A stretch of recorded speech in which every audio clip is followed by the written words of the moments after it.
Suara Nusantara. Senang sekali bisa kembali bersama teman-teman. Saya Fika Elia Rosa Sorendani. Saya Yunus Camat Kadapi. Saya Firly Antoni Pranata. Pada episode kali ini kita akan membahas topik yang sedang hangat diperbincangkan, yaitu pembangunan koperasi desa atau kelurahan merah putih atau KDMP dalam perspektif Pancasila sebagai ideologi bangsa. Betul sekali.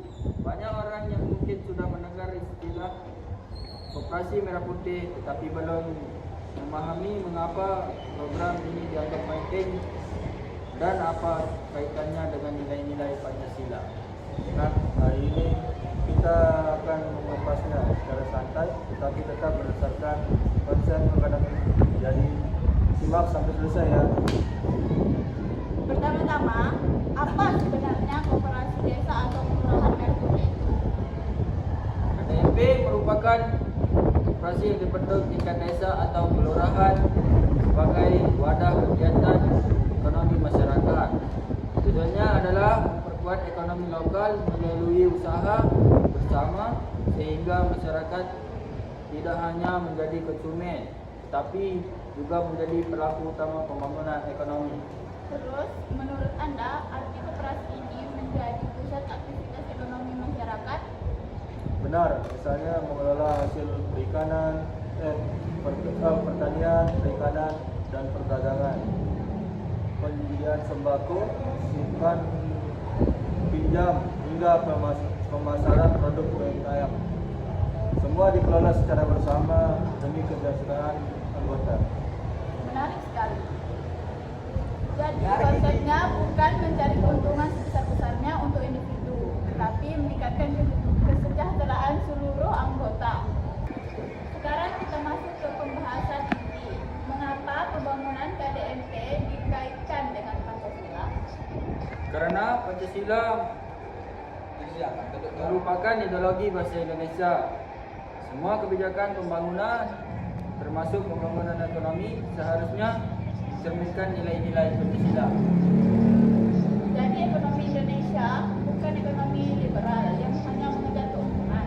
Ya betul. Dalam Pancasila, pembangunan ekonomi harus mengutamakan keadilan sosial, gotong royong, musyawarah, dan kesejahteraan bersama.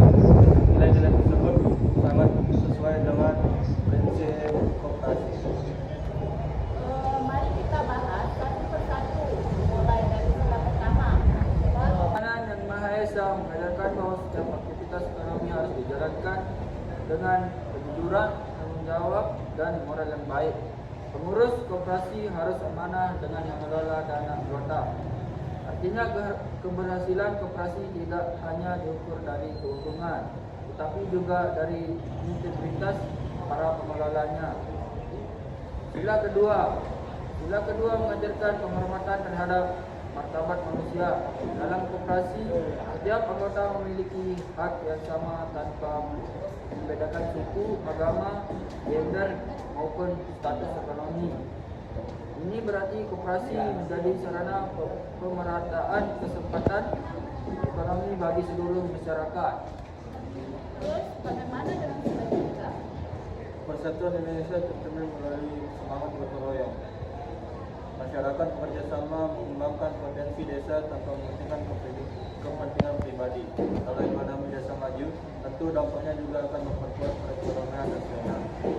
Kemudian sila keempat, dalam koperasi keputusan penting diambil melalui rapat anggota. Semua anggota memiliki hak suara yang sama. Ini merupakan contoh nyata demokrasi ekonomi yang berlandaskan musyawarah untuk mufakat. Kemudian ada sila kelima, tujuan akhir koperasi adalah mewujudkan keadilan sosial. Keuntungan usaha dibagikan kepada anggota sesuai ketentuan koperasi. Dengan perusahaan yang berorganisasi.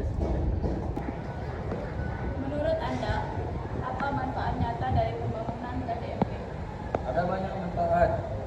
Antara lain meningkatkan pendapatan masyarakat, membuka lapangan pekerjaan, memperkuat UMKM, mempermudah akses permodalan, memperkuat ketahanan pangan, dan meningkatkan daya saing produk lokal. Selain itu, masyarakat juga belajar bekerjasama dan bertanggung jawab dalam mengelola usaha bersama. Namun tentu ada tantangannya juga. Apa itu? Benar, tantangannya antara lain kualitas SDM pengelola yang belum merata, rendahnya literasi keuangan, transparansi pengelolaan, serta kemampuan memanfaatkan teknologi digital.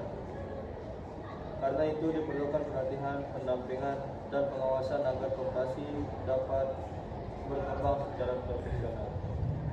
Sebagai mahasiswa, apa yang bisa kita lakukan? Banyak sekali. Kita dapat memberikan edukasi digital pada koperasi, membantu promosi produk UMKM melalui media sosial, melakukan penelitian, menjadi pendamping masyarakat saat program pengabdian, hingga meningkatkan literasi koperasi di lingkungan sekitar. Jadi mahasiswa bukan hanya menjadi pengamat, tetapi juga agen perubahan dalam pembangunan ekonomi masyarakat.